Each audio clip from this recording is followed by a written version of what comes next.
Okay, so we're going to go through chapters 9 and 10. This is really going to wrap up um, our coverage of Excel. All right, this is the end of Module 4. All right, so we're going to, chapter 9 deals with some of the functionality we see in Excel that lets us um, work with data. It is an important part of, a lot of people use Excel as the preferred tool to do this stuff. Right, so a couple things we'll be looking at. Some of the building functionality is, kind of this idea of external data, bringing data into Excel and then creating data from Excel. So it goes two ways. A couple different ways we can import and import um, XML and text data, um, connecting to a database, an Access database, and some other functions that we have in there around flash fill and different text functions. And then also the get and transform, which lets us do work, be able to transform data, consolidate data, and then either be able to import it or export it. Right? So there's a lot of capabilities um, that are in Excel that's really can be really useful. All right. So really kind of starting off with the idea of the idea of we can use get and transform to cleanse and transform data. Kind of we have this capability here. So where this is at, so this is on the, if we look at a worksheet, we will find this under data. If we go to data, the data tab on the ribbon, what we see here, and it looks a little bit different under Windows, but it's the same thing, is get external data. So we can bring data in from HTML, from a web page, or we can bring it from text, or we can access it through what we call a query. Now, we'll be talking more about queries and the nature of queries when we start talking about databases. But basically, it's a request to get data. Is basically that a database can understand and act upon. All right. So we have these different options of being able to generate data or be able to bring data in that we can work on it. Um, as we say, a, there's a thing called XML. So XML is external markup language. It's a markup language. It's like HTML. All right, it's a markup language, but it's used for data transfer. It's used to be able to store data, to transfer data from system to system, and then allow us to process it. All right, so there's capabilities within XML, and Excel is enabled to be able to understand XML. So if you have a file that's a .xml file, you can actually open it in Excel, and it will transfer all of the data that's in the XML into a worksheet. All right. So the idea is, we use what we call tags to add structure to the data. All right. So it's and this is an industry standard. So this is industry standard stuff. You'll see, around like system to system communications. We use XML file formats to translate things from system to system. But we can do things. We can bring in an XML file, but we can also bring in a different file types. So we can bring in, an XML file, which is the content, the values. All right. And then in addition, we can add to that, we can add an XSD, all right, is a structure, all right. And then we can do an XSL file extension for formatting. And this will all get combined together. So remember we talked about there's a difference between, the content of a cell, the structure of the cell, and the format of the cell. All right, so this is like in actions. You can actually hold these things in three separate files, feed them into Excel, and these are XML files. Will all be worked upon, and you'll get a worksheet that has all these functions, all these features are built into it. So we can do things, import XML, you know, preview of XML data. So the idea is in Excel, excuse me, let's see what I got here. So if I go to my external data, it actually will use, well, on the, at least on the Mac version, XML just simply shows as another data type. All right, so I can say, let's create a quick worksheet here.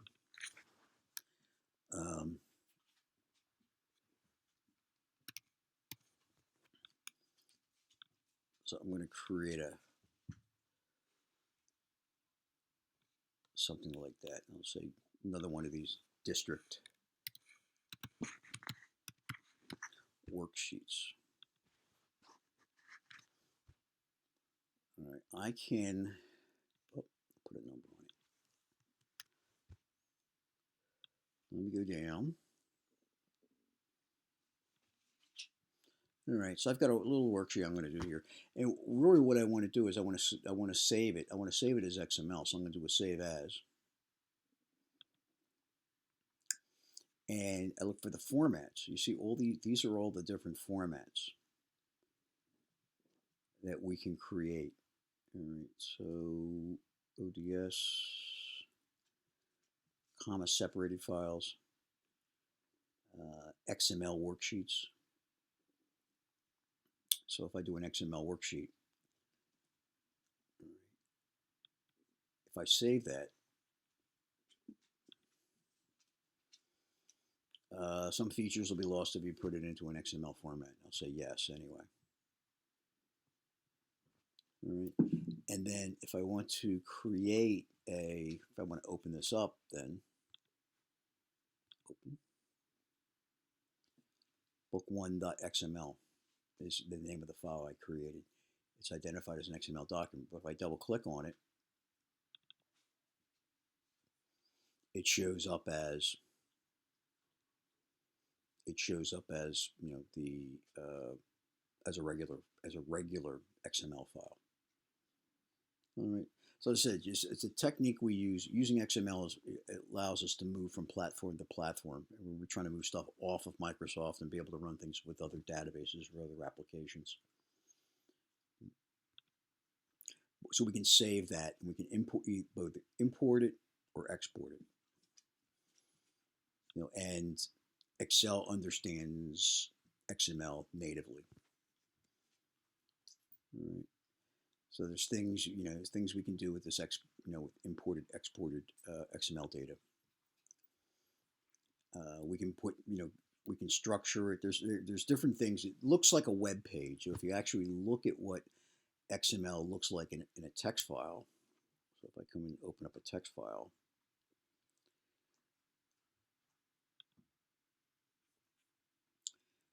see if I can see if this, I don't know if this is smart enough to be able to do it, but we'll see.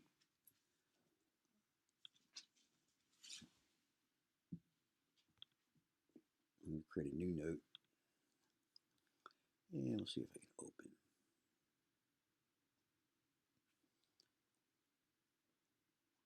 And I don't think this is going to work for me. All right. But anyway, the format of an XML file, I can open. The format of an XML file is really, it looks like a web page. It's just the structure of the file with the data with tags all around it. All right. So, the import, we can import data, quick file tab, open, navigate to the text file and open. So we can actually, we don't have to do anything fancy to open up a text file, because what happens is Excel knows what a text file is. So all we have to do is go to file, double click on it, or just say file open, and it will open. All right. Or we can use the get and transform, and we can do, there's different features we can use to manipulate the text file. Right. Access databases, we can work with Access. So actually we can work with any database. Access is since it's part of Microsoft Office. A couple things to remember. number one is Access is part of Microsoft Office for Windows. So this integration we talk about here is really available between Excel and Access on Windows, but not necessarily on Mac. All right, and then we have the ability to actually write queries, database queries in in Excel that will pull data from the Access database. But we can also, we're not limited to Access. So Access has that, it's simple, but we can also connect to any other database. So we can actually connect to, production databases in organizations and operations and stuff. So and be able to drag data from that, which is a scenario we run. You'll see, pretty frequently, around, being able to pulling data from large data sets, moving it, getting it into Access so you can work with it, or getting it into Excel, then you can work with it. So we're going to be talking about this within Excel, or we'll be talking about this when we talk about databases. So I'm going to kind of skip over for this right now. All right, but this is kind of definitions of it.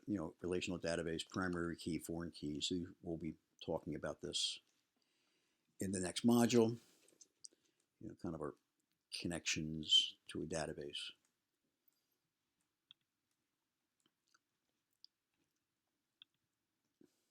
So one of the things we can do with, within Excel, so we call here this the flash fill text functions to cleanse imported data. Right?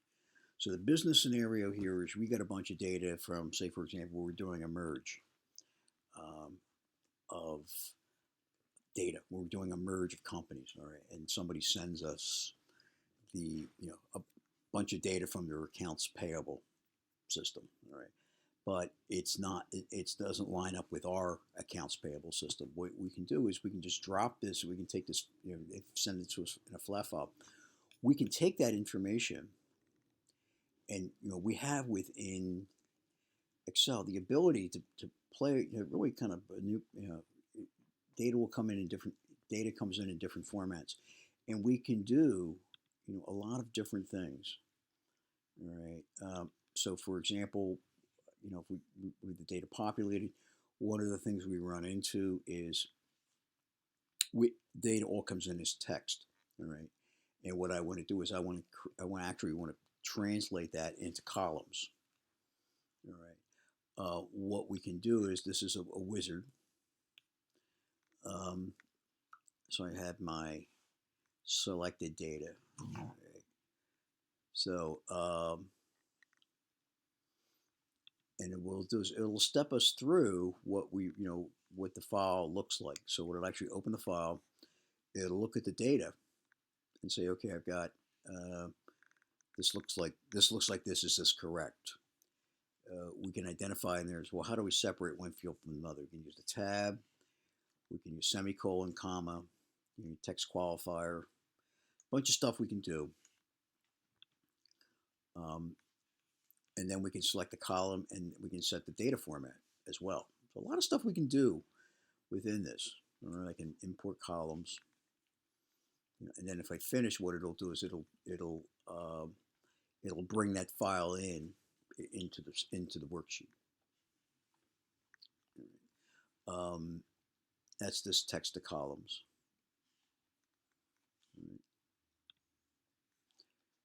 Flash fill will look at data. So an example of this,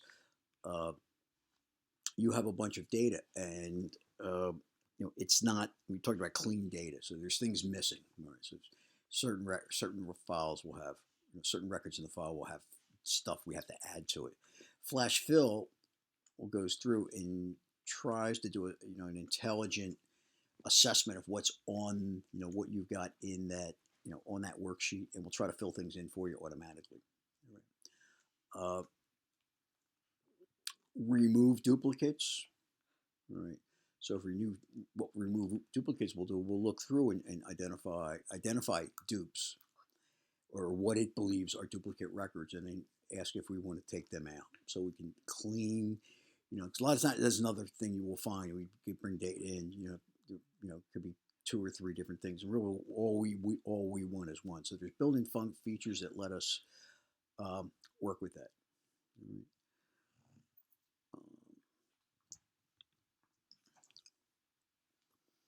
Yeah, so this is just kind of a description of what Flash Fill will do. It'll go through, make some suggestions based upon what the data looks like.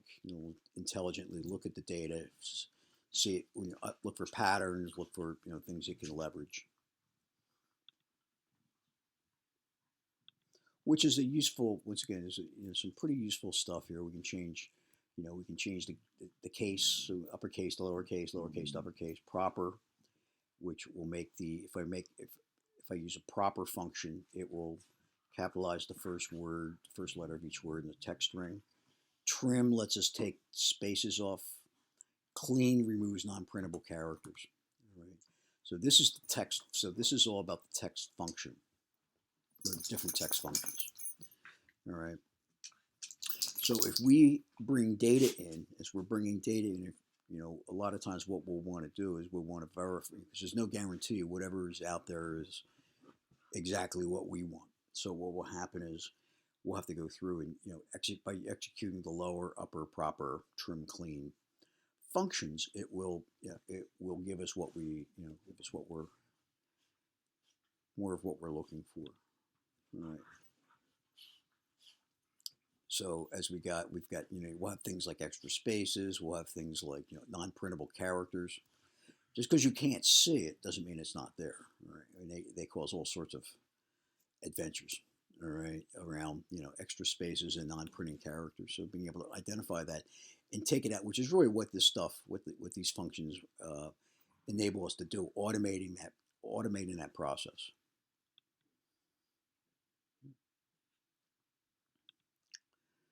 So we can use the text functions. Let me take a quick look at the example here. So I can do a find. The idea is I can find out where a specific string of text is located in a larger string. Right. Or I can use a left and a find, or I can do combinations. So I can find. I'm looking for specific characters, looking for or particular combinations of characters. Right. So all of this stuff is, these are all, once again, functions that we can use to work with. And when we're working with data, we're trying to clean data up. A lot of the work you do, this simplifies a lot of the stuff we do. So this will kind of step us through, the different text functions, some of the different text functions. Using left function, what it'll do is a left function lets us take the leftmost characters off and move it to another field. All right, so if I've got a first name, last name, middle initial, what I'll say is, okay, I want to take everything, starting from the left, I want to take everything up to a blank. All right, and then put the results, and we'll put the result in this cell here. All right, so you can do some pretty slick stuff with this. All right, so I can do, so the example we show here is if we've given the name of Gaines Thomas M, and we want to convert that to first name, last name, middle initial, we can check the, we can start off with, okay, what's our total number of characters in the string? We look where our spaces are at. All right. We can do number of characters to the left, and then we can also calculate, as we're kind of going through this, the number of characters to pull from the right. So we can pull characters from the left into the right and create a new string from that. And this is the result. We'll see what the result of the function is. So this is all, what you're trying to do is you can take the data that you're given and you can automate the process of manipulating it. All right. But you can create formulas that will enable us to do this stuff. to manipulate the data to get to the result we want. I can do replaces. So wherever I find a particular pattern, I can replace that pattern. We can do search, we can do substitutes. Search, substitutes, and replace. Just a couple more here. We can combine characters together, so we can join cells and text. So we would use the AND key, you would use the ampersand. All right, so what we can do is we can combine the data in one cell with another. So what I can do is, so that you read this, so I take the contents of G2, put a space after it, and then combine it with the data that's in F2, which so that would give us Thomas F Gaines, as you can see here. That's we call concatenation. So we can, so we pretty much control over a lot of the data. Any way we want to manipulate the data. It's just a matter of just kind of figuring what we want it to look like, and then what steps we would have to execute. We can separate data. We said the text-to-column wizard. It gives us the ability to take raw data and transform it into a worksheet.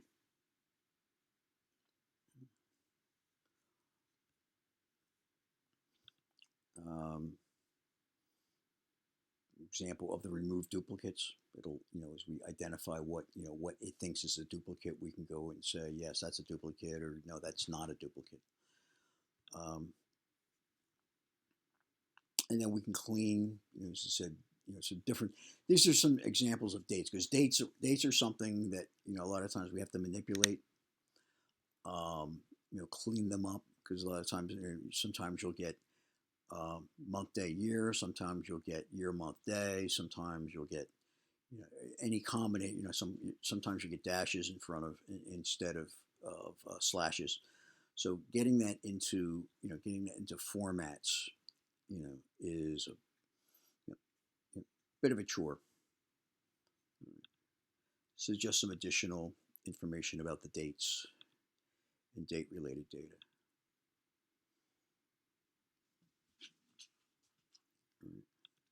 So, what's in 9, we're talking about the ability to bring raw data in to a worksheet and do stuff with it. So we can, obviously we can cut and paste, but import it in, use get and transform.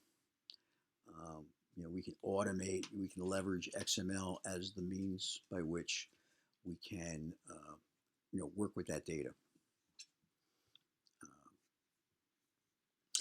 We have the ability to, pull data in as text. We can pull data in from databases. Access is built in. The ability to pull from Access on the Windows is built in. And then we also have the ability to go to external databases, larger databases. All right, so we're not limited by that.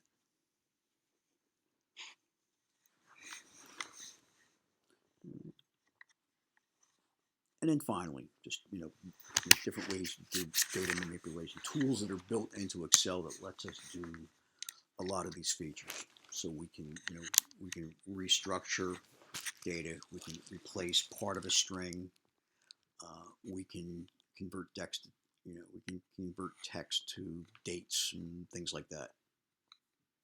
All right. So that is chapter 9.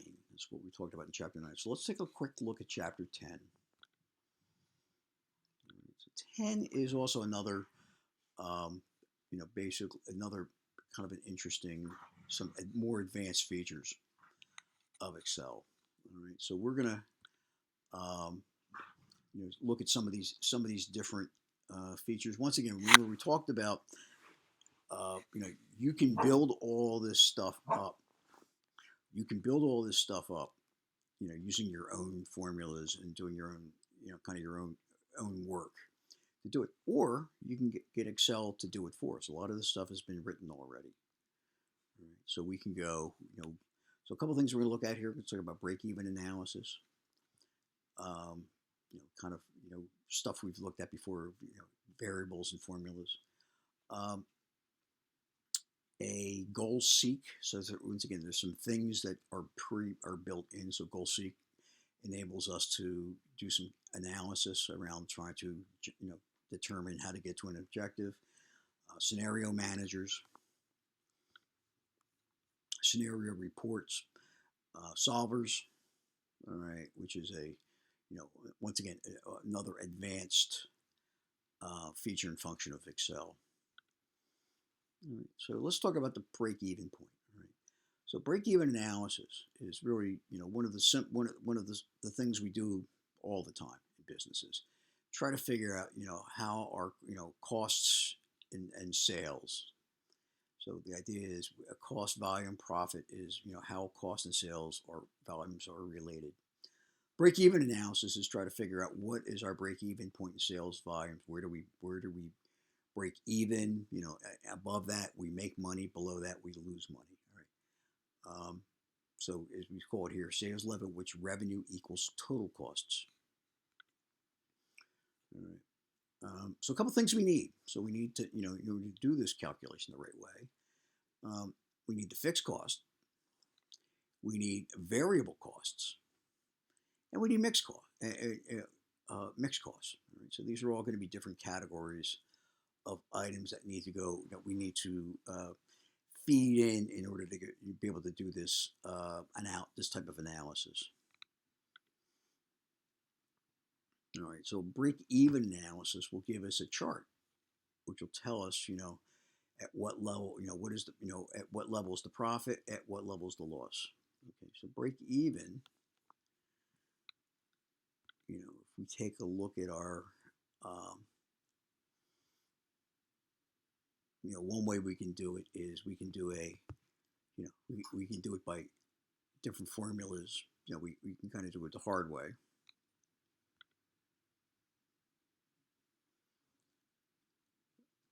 All right. Or we can take a look at, some of the ways, Excel has what if analysis. Let's see. All right. So here's our what if analysis. And take a look what we got. Scenario manager, goal seek, data table. So we can use this. We can use this this feature of Excel to be able to do some more sophisticated types of analysis. Now, before I get off break-even analysis, just want to show you. We can use a couple of different ways we can do this. We can do the calculations. We can create the formulas that will give us a break-even analysis, which will look like this. Which can look like this, like a chart. This would be kind of the analysis. Or, and this is another one of these situations where it makes a lot of sense to use a template. So there's a break-even cost analysis template that is already built that we can use. We can download it and use this to do our analysis. We can do a break-even analysis without necessarily having to go through the exercise of figuring it out ourselves. All right. So like I said, we want to encourage you when we see things like this, probably want to take a look, see what we have in terms of templates that we can tap into. All right.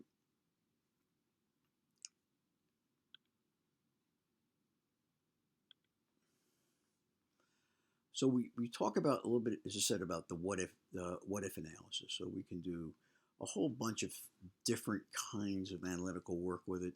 So we one variable, two variable data tables. We can do goal seek, and we do scenario manager. All right. So once again, this is found in looking at this.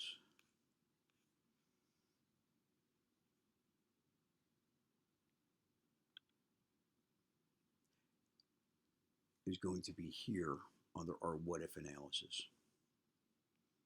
All right. So if I click that down, we have our scenario manager. We don't have any scenarios defined yet. We have a goal seek. All right. And then we also have the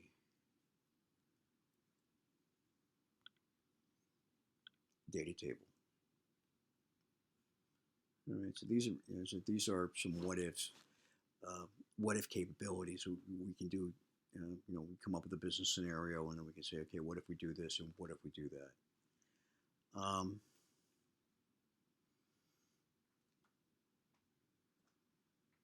So this is, as I said, this is the example that's in the book. All right. So we can do a what if, against, like for the single variable example we show here is what if analysis performed on a variable interest rate, and it'll show us, okay, if we, um, you know, based upon this assumption, it will show us over a range of values what the outcomes would be. Right. And we can do this with more than one. We can do it with a single variable, or we do it with multiple variables. So we got a couple different. We have our choices here.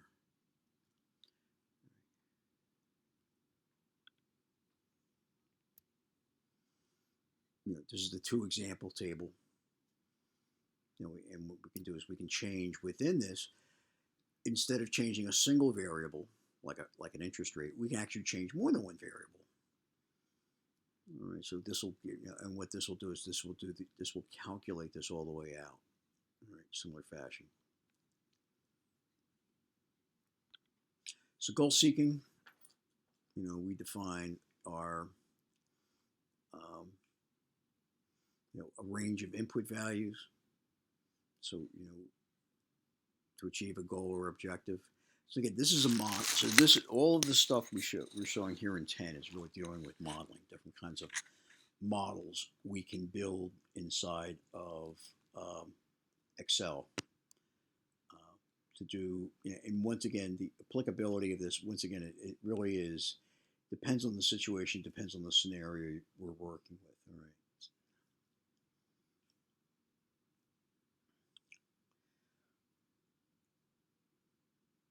So our example here,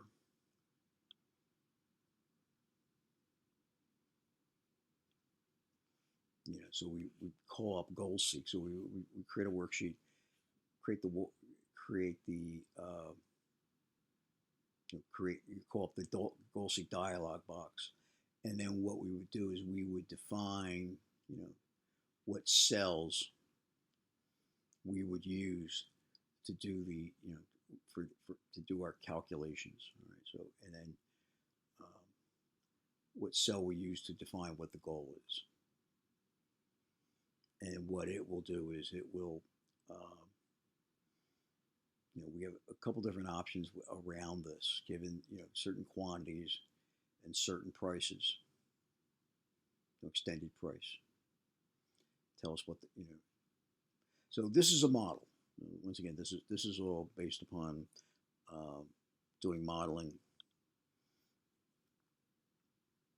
Where we can determine, for example, in this case, what's the quantity necessary to meet the sales goal given with a given price.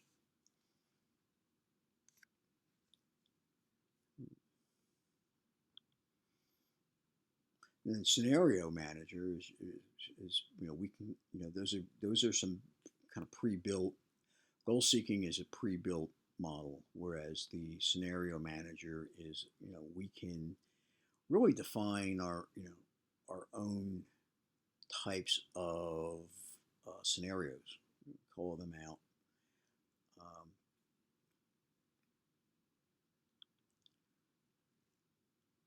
So the idea is we can give it a name. It uses the same functionality. This is actually the same functionality that's used, same basic functionality that we're using in the goal seeking to create them, create the scenarios. So, it's just we have the ability to change the scenarios.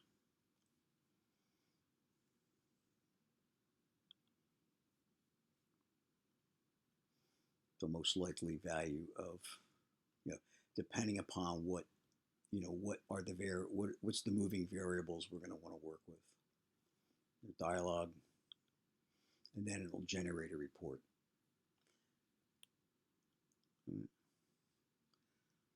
But this, the thing here is really just give you a sense of some of the more, really advanced features within Excel that we can use to do things. Be able to go back and build a model by which we can do some analysis for different types of scenarios. Right?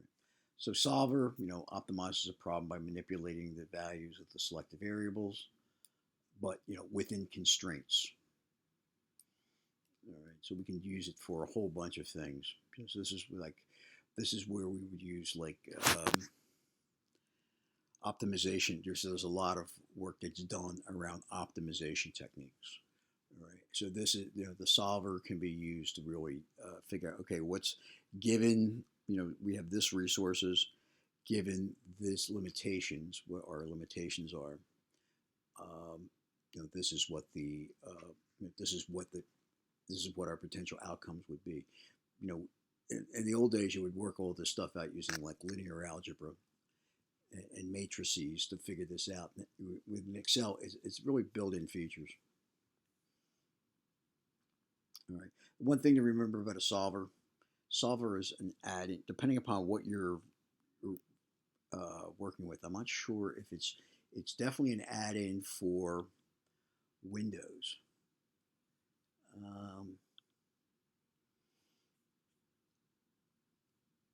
And actually, I'm not sure if I added this myself or whether or not this was in the this was already in the Excel for Mac. But nevertheless, so these are a lot of this stuff is the different types of formulas that we would apply: non-linear, simplex LP, evolutionary. So these are all linear. As I said, this is all linear algebra types of things.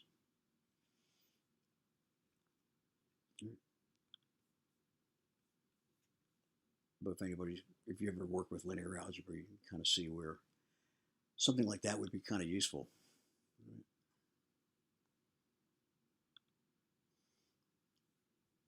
As we said, the parameters we would feed it, kind of give it here's our objective, here's our variables, here's our constraints, and then we take that model and then it builds out what it'll build out what the results are, given these limitations.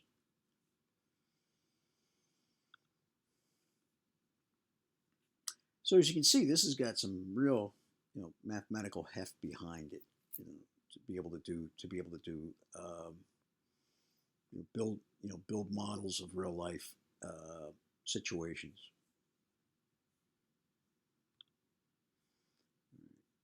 Our constraints,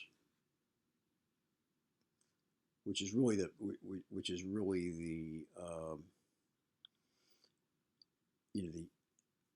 the challenge with a lot of these things are in a real world environment we're dealing with. Obviously we have resources of different types, but the constraints, the limitations are really, by identifying those, we can get a more realistic picture of what our calculations are going to enable us to do.